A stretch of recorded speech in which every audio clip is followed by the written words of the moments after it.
Saya pernah terbaca Pondok Gontor pernah mendapatkan serangan dari aktivis Partai Komunis Indonesia. Mohon penjelasan hal tersebut. Saya baca tulisan Pak Habib dalam majalah magazine di Gontor juga. Mungkin Pak Habib boleh berkongsi sedikit dan ditambah oleh Prof. Hamid. Silakan Pak Habib dulu. Dari Pak Habib terlibat langsung ini. Ya, sebenarnya ini ada sejarah ya. Sejarah yang kebetulan sebagai saksi mata itu juga Pak D, 2 orang atau 3 orang Pak D istri saya yang mendampingi Bapak Kiai pada waktu itu ya, sampai kemudian beliau lepas dari tahanan komunis ya, karena ada dari Siliwangi ya, yang datang. Tapi saya ingin Ustadz Hamid yang nanti menyampaikan sendiri. Saya pernah menuliskannya, tapi untuk publik yang lebih luas. Silakan Ustadz Hamid Fahmi, terima kasih. Ya, memang itu tahun 48 PKI ini mempunyai satu tujuan, menutup semua pondok. Jadi dicari kiainya, mau dibunuh kiainya. Yang paling dicari itu adalah Imam Zarkasi. Jadi waktu itu ini begaduh ini antara kakak dengan adik. Jadi kakaknya Kiai Ahmad Sahal itu mengatakan, ya sudah Zarkasi, adik saya kamu pergi, kamu masih muda, saya sudah tua. Biar saya yang mati, saya mengaku Zarkasi saja. Yang ayah saya kata, oh tidak, Pak Sahal ini adalah pendiri dan Pak Sahal ini penting untuk kemajuan pondok. Jadi 2 orang ini berebut mati. Jadi biarlah saya yang mati dulu. Tapi akhirnya ada satu santri datang mengatakan, sudah Kiai dua-dua pergi, saya mengaku Imam Zarkasi. Tapi Allah tidak mentakdirkan santri itu mati, pendiri pun selamat. Tapi ada masalah lagi, ketika beliau pergi dari pondok, pergi ke timur, ya, beliau salah jalan.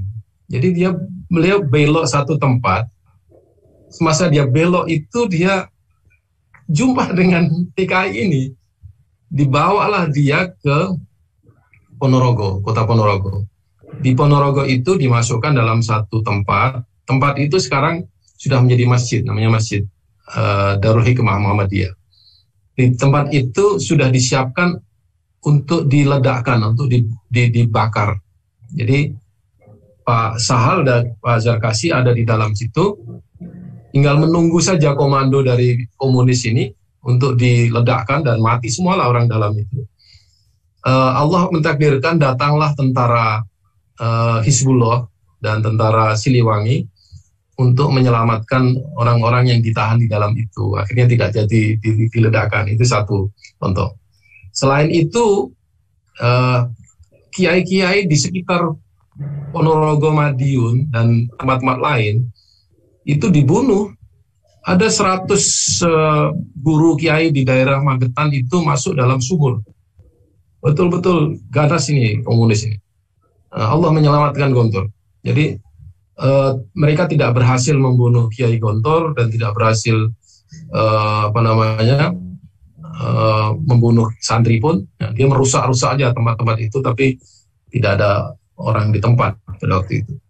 Ini sudah ditulis banyak orang, saksi sejarah, dan ada buku-buku mengenai pemberontakan komunis yang ditulis itu di dalamnya mengenai pemberontakan PKI ke Pondok Gontor, ada semuanya rekodnya itu. Kalau ada yang perlu nanti boleh kita share bersama itu. Terima kasih. Terima kasih Prof. Kita yang selanjutnya kita jemput sekali lagi Prof Hamid untuk konklusinya dan Pak Habib kata-kata penutup dan doa. Silakan Prof. Baik, apa yang saya sampaikan sebenarnya dalam konteks tajuk atau judul yang diberikan oleh Triple IT ini, bahwa pendidikan Islam adalah pendidikan yang tidak sama dengan pendidikan sekuler. Kita tidak sama dalam nilai, tidak sama di dalam worldview-nya, tidak sama di dalam nilai-nilai yang ditanamkan. Karena di negara barat sekalipun mereka tidak mau pendidikan dicampurkan dengan penanaman moral atau penanaman akhlak. Anak-anak dididik dengan ilmu pengetahuan. Kalaupun itu moral, bagi mereka cukuplah dengan apa yang disebut dengan karakter.